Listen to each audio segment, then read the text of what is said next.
warahmatullahi wabarakatuh. Oke, sebelum memulai pembelajaran, kita berdoa dulu. Silakan untuk ketua kelas dipimpin berdoanya. Sebelum belajar, alangkah baiknya kita berdoa sahabat kesempatan dari masing-masing. Berdoa dimulai.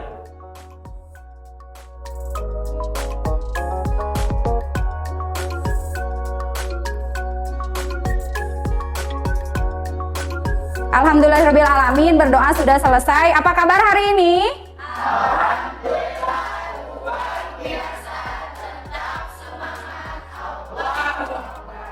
Oke, kita bertemu lagi pada hari ini untuk mata pelajaran AKPD. Nah, sebelumnya Ibu akan absen dulu. Siapa yang tidak hadir? Abdul. Kemana sih Abdul? Sudah siap untuk pembelajaran hari ini? Siap. Oke. Sekarang Ibu akan membahas tentang akuntansi tabungan dan perhitungannya itu menurut bank. Tidak salah ketika kalian nabung di bank ataupun di sekolah, itu sama saja. Siapa yang pernah masuk ke dalam bank? Ngapain, Dia? Ngambil uang, jadi ke teller, bukan di ATM. Tania, ngapain ke bank? Belum. Siapa lagi yang pernah? Kari, ngapain ke bank? Ngambil uang ke teller. Siapa lagi tadi? Ara, ngapain ke bank? Oh, ngambil uang sama nabung, berarti ngambil uangnya ke teller. Jess, ngapain? Bikin rekening tabungan. Ada lagi? Bikin rekening tabungan, berarti punya dong. Oh, nganter. Oke, ketika pertama kali kalian masuk ke dalam suatu bank, apa yang pertama kali kalian rasakan? Sejuk, dingin. Terus, aya nu pernah hareudang? Enggak, cenah ada ber-AC, ya. Oke, sekarang kita akan membahas kenapa sih Bu? Kenapa kita harus membahas tentang tabungan? Tabungan itu tadi yang Ibu bilang tidak harus selalu di bank, di sekolah, di rumah harus nabung. Tujuannya untuk apa? Salah satunya untuk apa nabung? Masa depan, untuk investasi. Untuk apa lagi nabung? Keperluan mendadak. Terus apa lagi? Kebutuhan untuk bisa memanajemen uang supaya tidak terlalu boros. Oke, sekarang kita akan masuk ke pengertian tabungan. Nah, bisi kalian cuma tahu oh nabung. Saya datang ke bank, buka rekening, mau nabung, ngambil uang. Hanya itu kan? Nah, sekarang bisa dilihat pengertian tabungan. Tabungan adalah simpanan pihak lain di bank yang penarikannya hanya dapat dilakukan dengan syarat-syarat tertentu yang telah disepakati. Nah, maksud di sana adalah tertentu dan disepakati. Bisa tidak kita mengambil tabungan kalau saldo dalam tabungannya kosong? Tidak, berarti syaratnya yang pertama kita harus punya tabungan. Yang kedua, saldo dalam tabungannya harus ada. Jojo, mau mungkin Rian rek nyandak acis. Gaduh tabungan. Pek teh saldona kosong, moal tiasa. Ya, berarti sudah tahu bahwa simpanan yang penarikannya dapat dilakukan dengan syarat-syarat tertentu yang telah disepakati. Itu maksudnya. Kudu gaduh, jelas. Kudu gaduh tabungan terus ada uang di dalam saldonya. Selanjutnya, tabungan itu dapat ditarik dengan menggunakan cek atau dipindahkan dengan biliet giro atau surat pembayaran lainnya. Nah, dengan demikian tabungan hanya bisa ditarik dengan cara mendatangi bank langsung atau melalui ATM. Jadi, kita ketika akan menarik tabungan tidak harus selalu datang ke bank mendatangi teller, tapi bisa satu lewat ATM. tadi teller. Ketika males nih, kan kalau kita ke teller ke bank dibatasi waktunya. Bank tutup jam 3, berarti kita sudah tidak bisa lagi melakukan transaksi. Kalau di ATM itu 24 jam dengan catatan ATM-nya tidak rusak dan saldonya ada di ATM.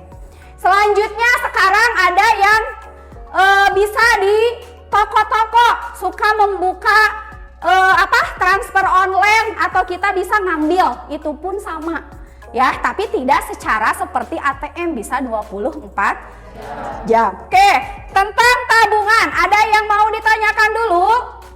Sudah paham tentang pengertian tabungan? Oke, kalau sudah paham kita lanjut.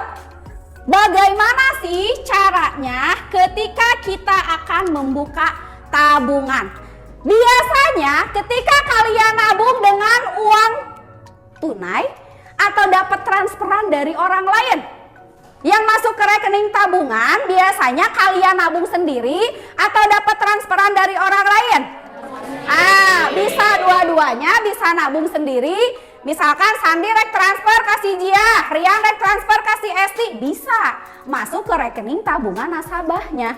Oke, sekarang kita lihat akuntansi tabungan pada dasarnya meliputi transaksi sebagai berikut. Nah, yang pertama itu pembukaan atau penyetoran rekening tabungan.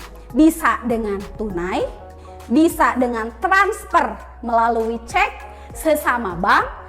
Yang ketiga, transfer melalui cek dengan beda bank. Jelas, ketiga syarat ini perhitungannya pun akan berbeda dan pembuatan jurnalnya pun akan berbeda. Oke, contoh 1. Oke, pada tanggal 1 Juli 2022, Sandi membuka rekening tabungan. Si Sandi teh datang ya ke Bank Mini cabang Cianjur. Dia menyetorkan uang sebesar 3 juta ya, diterima Bank Mini. Berarti langsung uangnya diberikan. Ketika dia akan membuka rekening tabungannya sudah ada, berarti dia masuk ke kasir, uangnya diberikan, disimpan uangnya secara tunai. Nah, kita tahu kita hanya ngasih uang nih ke kasir. Nah, sama buku tabungannya, nanti balik lagi buku tabungannya udah ada uang kita yang kita simpan. Kita hanya tahu seperti itu. Nah, tapi di akuntansi perbankan dalam akuntansi tabungan, kita akan tahu gimana sih caranya si bank itu menjurnal uang kita. Ya, oke, sekarang yang pertama lihat. Ini nabungnya secara tunai. Bagaimana sih jurnal yang dibuat oleh Bank Mini ketika Sandi membuka tabungannya? Yang pertama, kita harus membuat jurnal dulu. Kolom yang ke-1 ini adalah untuk tanggal. Yang kedua, ini adalah keterangan. Yang ketiga, ini ref. Yang keempat apa? Debit. Yang kelima kredit. Nah, kita lihat tanggalnya di tanggal berapa, tahun berapa? 2022, 1 Juli. Keterangannya ketika Sandi memberikan uang tunai, berarti apa yang muncul? Kas. Berarti di sini kas yang muncul. Disimpan di sisi debit sebesar 3 juta. Oke, selanjutnya yang kedua, ketika kas uang tunai diberikan, berarti si uang itu akan masuk ke rekening siapa? Sandi. Berarti di sini ditulis tabungan rekening Sandi. Ini disimpan di sisi kredit.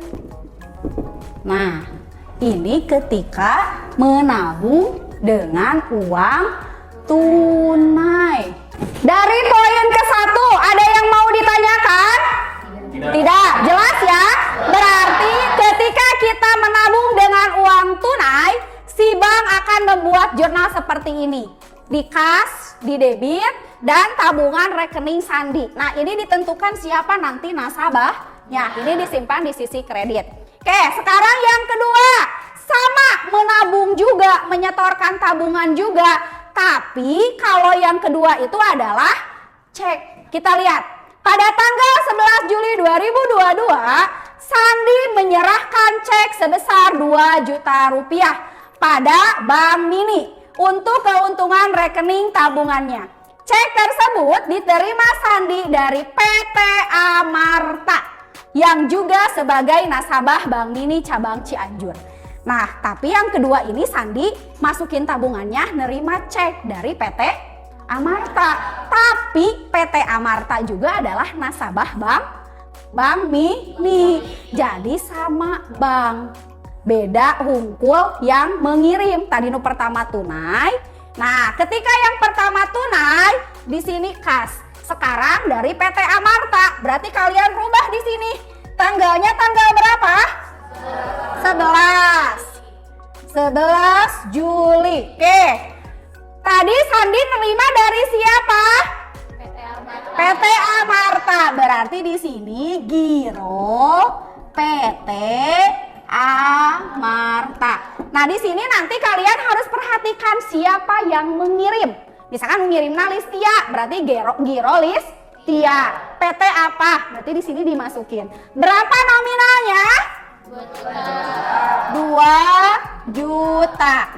Nah, untuk di kolom kredit masih sama karena ini masih masuk ke dalam tabungan rekening Sandi. Tabungan rekening Sandi di kredit 2 juta. Jadi yang membedakannya hanya di sisi debit. Kalau tunai kas, kalau cek dari orang lain tapi sama bank, giro siapa yang mengirim. Untuk kreditnya masih sama, tabungan rekening nasabahnya siapa.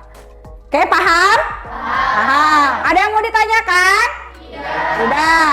Sekarang kita lanjut ke poin yang ketiga. Ini masih sama menyetorkan tabungan. Tapi lihat contoh soalnya. Sandi sebagai pemegang rekening tabungan pada Bank Mini cabang Cianjur pada tanggal 23 Juli menyetorkan cek Bank Mandala sebesar 1.800.000 pada Bank Mini untuk keuntungan rekening tabungannya.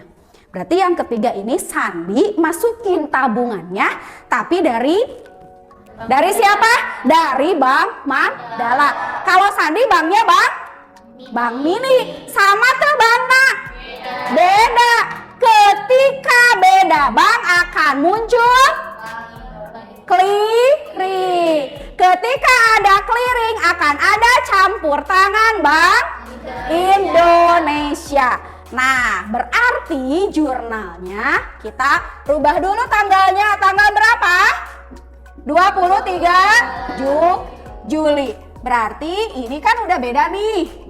Yang ngirimnya beda bank. Tadi kata kalian ketika beda bank akan muncul clearing dan akan ada kerjasama Bank Indonesia. Berarti di sini giro Bank Indonesia. Berapa nominalnya?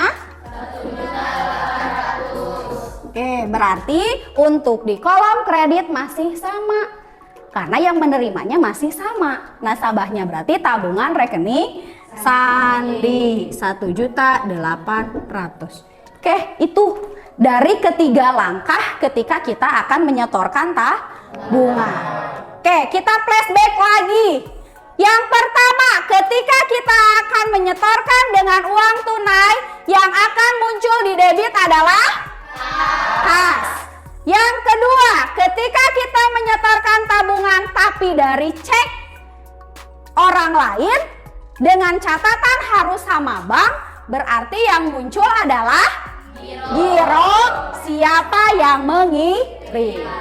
Yang ketiga, ketika kita menyetorkan tabungan tapi melalui giro orang lain dan beda bank, akan terjadinya clearing dan akan ada campur tangan Bank Indonesia. Nah, berarti ditulisnya giro Bank Indonesia 1.800.000, tabungan rekening Sandi 1.800.000. Ada yang mau ditanyakan? Cukup? Cukup. Kalau sudah mengerti, untuk pembelajaran pembelajaran hari ini tentang akuntansi tabungan. Untuk poin penyetoran tabungan kita cukupkan sekian. Mudah-mudahan ketika kita sudah mengenal bagaimana tabungan, bagaimana kita setor, oh ternyata nabung teh nggak harus pakai uang tunai, bisa dari bank lain, bisa dari negara manapun, bisa dari siapapun, itu bisa ya. Mudah-mudahan nanti akan ada manfaatnya untuk kalian di masa yang akan datang. Nah, untuk pembelajaran kita, pertemuan kita di minggu depan, kita itu akan membahas poin yang kedua, yaitu tentang penarikan tabungan. Oke, kalau sudah tidak ada lagi yang mau ditanyakan, pembelajaran hari ini kita cukupkan sekian. Silahkan dibereskan dan kita berdoa.